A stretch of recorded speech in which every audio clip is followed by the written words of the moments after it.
Hi there. I'm going to give you a quick run through of the tools available in Screencastify.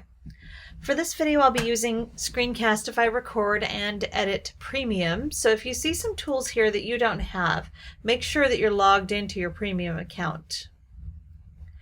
Make sure you're signed into Chrome with your Google account first.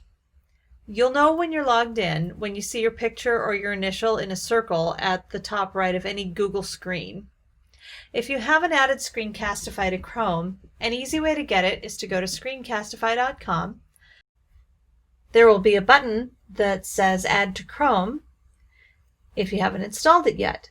So just click the button and follow the prompts. If you've installed Screencastify, you should be able to see the icon up next to your Omnibar. To begin recording, just click the icon. Select the region of the screen you want to record, the camera and mic you want to use, and if it asks you to allow camera and microphone access, you should say yes. Click record, and just like that, you're recording. Screencastify will count you in to let you know when the recording is started. As you navigate to different websites, Screencastify will just keep recording. You have some tools you can use during your recording at the bottom left. You'll see this annotation panel. I can use the pen to annotate the content on the screen, and when I scroll it will move with the screen. If I want to get rid of that annotation, I can use the eraser, or I can clear the whole screen.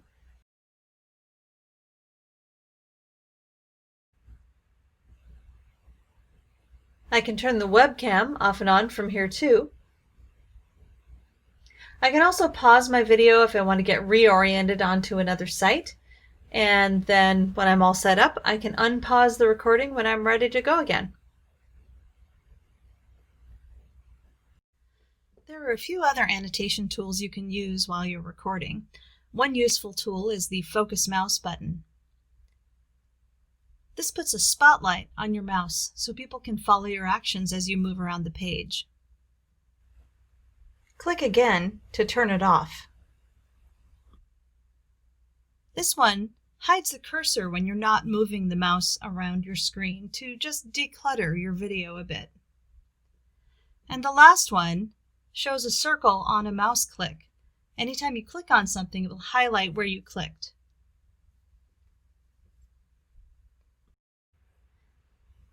When you're done, you can just click Stop on the extension icon. There's a red dot on there to remind you that you're recording. That goes away when you click Stop. Screencastify will automatically open up your recording in the Record app. You can immediately make some choices about how to share your video if you're not planning to edit it, and it saves your video to Google Drive. You can adjust your privacy settings right here in the sidebar. After previewing your video, if you want to edit, you should click Open in Editor. This will open the Screencastify Edit Premium page. You might need to sign in again. Once you're in the editor, you have the option to cut and move clips around, add additional clips or photos, and annotate the screen. To move through the sequence of clips in your timeline, you can use the playhead. Click on the little hash marks at the top of your clip area to relocate, or grab and drag the playhead. Click the play button in the middle to preview your edits.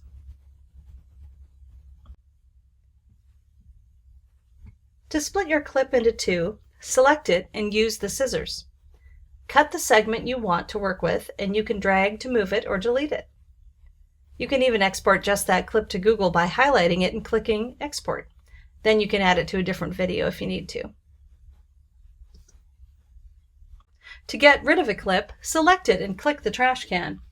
Don't worry, if you have regrets, you can use Control or Command Z or the undo button to get your clip back.